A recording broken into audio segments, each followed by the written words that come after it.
Bihing Tahik Resort ay magandang destinasyon para sa mga turista na nagnanais mag-relax, mag-enjoy na malapit sa kalikasan. Ito ay matatagpuan sa bayan ng Bonggao sa isla or probinsya ng Tawi-Tawi. Mayroon itong malilinis at maayos na mga cottages at kubo na maaaring tirhan ng mga bisita. May mga air-conditioned villas. May malaking swimming pool.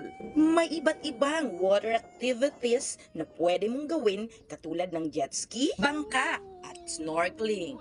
Isa pa, mayroon din silang volleyball at basketball courts na pwedeng maglaro at mag-enjoy ang mga bisita. Sa pagkain, ang Bihing Tahik Resort ay mayroong in-house restaurant na nag-aalok ng masasarap na lutong lokal ng Tawi-Tawi. Karaniwang isda, hipon at iba pang produkto ng dagat ang mga menu ng kanilang iniaalok. Maaari din namang mag-special advance request kung ano ang gusto ng bisita. Idadagdag ko rin ang ibang water activities tulad ng paglalangoy dito sa napakalinaw na tubig at diving. Mula rito, maaari ka ring sumama sa mga island hopping at mag-explore sa mga kalapit na isla sa pamamagitan ng mga bangka na ini-offer ng resort.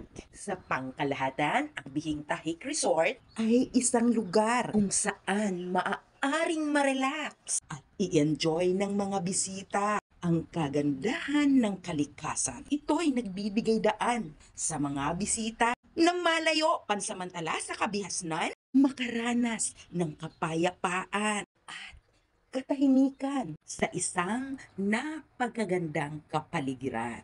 Follow for more travel infos. Everyone, smile so that the whole world will smile with you.